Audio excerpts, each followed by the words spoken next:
이번 시간에는 조세 분류에 대해서 보려고 합니다. 조세 정책이거든요.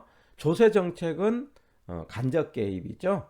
예, 간접 개입은 시장의 원리를 뒤에서 보조하는 역할을 하게 되는 겁니다. 세금을 통해 갖고 국민들한테 방향을 이렇게 뒤에서 조정하는 효과를 가져오죠.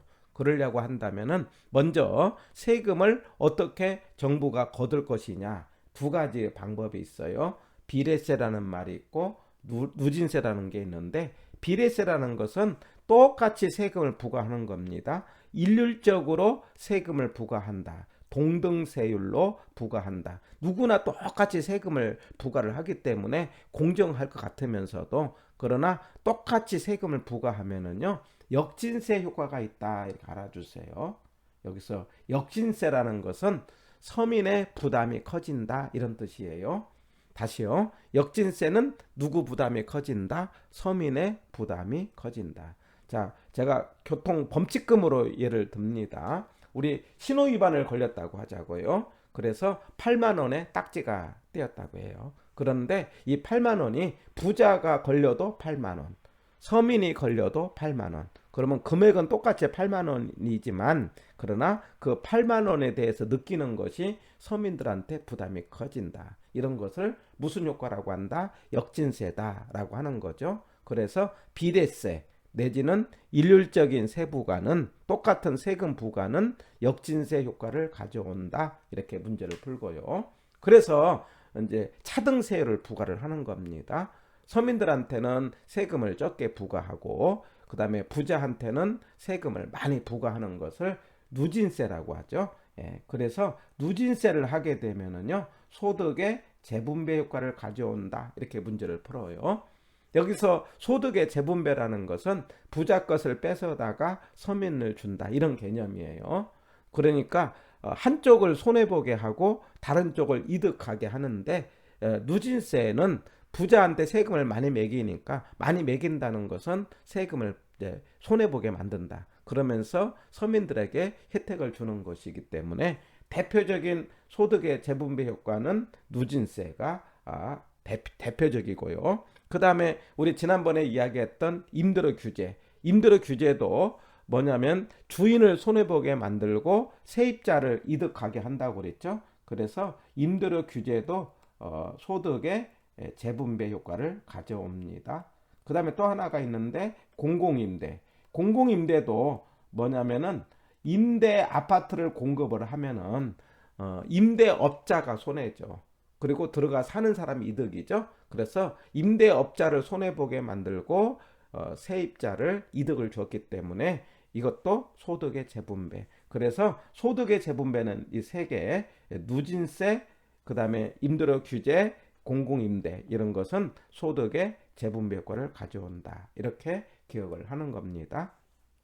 그런데 부동산에 관한 세금은요, 두 종류가 있어요. 하나는 보유과세에 해당되는 재산세와, 그 다음에 매매 차익에 해당되는 양도소득세인데, 양도소득세를 자본이득세라고 하죠. 그런데 만약에 양도소득세에서 무슨 말이 나오냐면 동결효과라는 말이 나와요.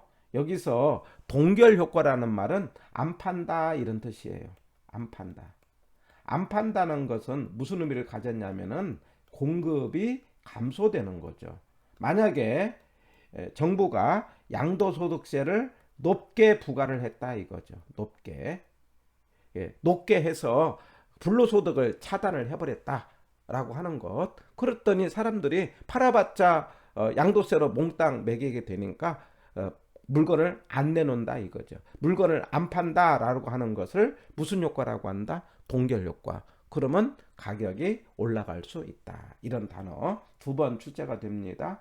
동결 효과가 생기면 부동산 가격이 올라갈 수 있다. 이렇게 문제를 풀어가고, 자, 문제가 되는 게 재산세인데, 이 재산세는 보유과세예요. 그래서 보유과세는 원칙적으로 뭐냐면은 그 사용자가 부담하는 게 원칙이에요. 그래서 재산세는 임차인 부담이 원칙이에요. 여기서 부담이라고 했어요. 부담. 여기서 납세와 그 다음에 부담을 구분을 하자는 거죠. 그래서 납세는 누가 합니까? 주인이 한다는 거죠.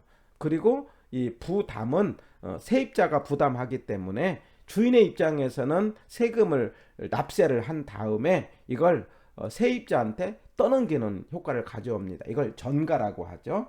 그래서 만약에 정부가 이제 재산세로 100만 원을 이제 부과를 했다고 하자. 그러면 100만 원에 대해서 주인이 납세를 하는 거죠. 그리고 나서 뭐냐면 세입자한테 그 100만 원만큼을 달라고 말할 수 있는 거죠. 이걸 전가라고 하죠. 그러면 전가가 하면은 만약에 많이 떠넘겼다는 이야기는 전가를 많이 하면은 주인이 임대인이 전가가 많다. 그러면 임대인의 부담은 적겠죠.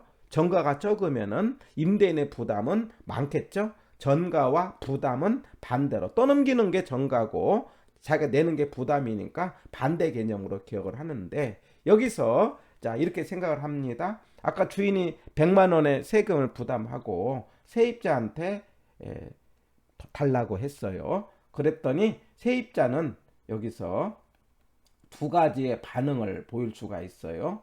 하나는 세입자가 그 세금을 내주는 경우가 있고 안 내주는 경우가 있어요. 자, 내준다는 경우는 뭐냐면은 100만 원을 주인이 달라고 하니까 세입자가 뭐라고 하는 거니? 알았다라고 하고 100만 원을 내줬습니다. 왜 내줬습니까? 세입자 입장에서는 갈 데가 없는 거죠. 이거는 어떤 경우냐면은요. 이사 갈 데가 없어요. 이걸 탈력이라고 합니다. 대체제가 없어요. 갈 데가 없습니다. 그러면은 갈 데가 없으니까 비탄력이죠. 예, 비탄력. 갈 데가 없으니까 주인이 달라고 하니까 뭐라고 하는 거예요? 내줄 수밖에 없죠. 그래서 비탄력이면은 갈 데가 없으면은 세금을 내줄 수밖에 없다. 그래서 비탄력이면은 세 부담이 많다. 이렇게 해주세요. 자, 그런데 세입자가 안 내주는 경우는 탄력이에요. 갈 데가 많아요. 그러면은 주인이 돈을 달라고 하면은 저 이사 가겠습니다 라고 하지 않겠습니까? 이사 간다는 것은 갈 데가 많으니까 세금을 안 내겠다, 못 주겠다 이 말이죠. 그러면은 주인이 내야 되겠죠. 그래서 갈 데가 많으면은 세금 부담이 적어진다. 그래서 탄력적이면은 세 부담이 적고 비탄력이면 세 부담이 많다. 다시요.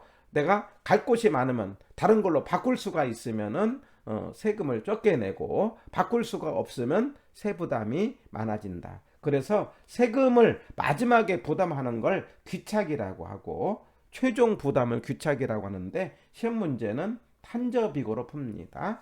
탄저비고 그러면 탄력적이면은 세 부담이 적고 갈 데가 많다 이거예요. 그러면 세금을 적게 내고 비탄력이면은 뭐가 갈 데가 없으니까 세금을 많이 냅니다. 이 탄저비고는 수요자가 됐던 공급자가 됐던 똑같은 거예요. 만약에 공급자 입장에서 비탄력이라고 하자고요. 예를 들면 내가 임대 사업을 하고 있어요. 근데 그 건물이 임대 사업 외에는 다른 걸 할 수가 없어요. 다른 걸 바꿀 수가 없어요. 그러면 비탄력이죠. 바꿀 수가 없다 이 말이에요. 비탄력이에요. 공급자가 비탄력이에요. 그런 상황에서 정부가 임대 사업자한테 세금을 몽땅 때립니다. 그러면 세금을 다 내야 되죠.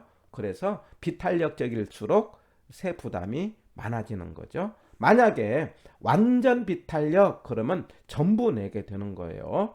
다시요. 공급자가 완전 비탄력 그러면 전부 공급자가 되는 거고 만약에 수요자가 완전 비탄력 그러면 전부 수요자가 되는 거예요. 만약에 수요자가 완전 탄력 그러면 전부 하나도 안 내는 거예요. 완전 탄력은 전부 안 내는 거니까 전부 상대방에 넘어가는 겁니다. 완전 탄력은 하나도 안 내는 걸 말하고 완전 비탄력은 전부 부담하는 걸 말한다. 이렇게 기억합니다. 그래서 완전 탄력, 완전 비탄력 이런 말이 나오면 전부라는 말이 나오고 완전 비탄력 그러면 전부 부담, 완전 탄력 그러면 전부 하나도 안 내는 것 이런 식으로 문제를 풀고 결론적으로 세금 하나만 딱 알면 돼요. 탄저비고 탄력적이면 갈 데가 많으면 세금을 조금 내고 비탄력이면 세금을 많이 낸다. 세금 그러면 탄저비고 이 단어 꼭 기억하시면 문제를 쉽게 풀 수가 있습니다.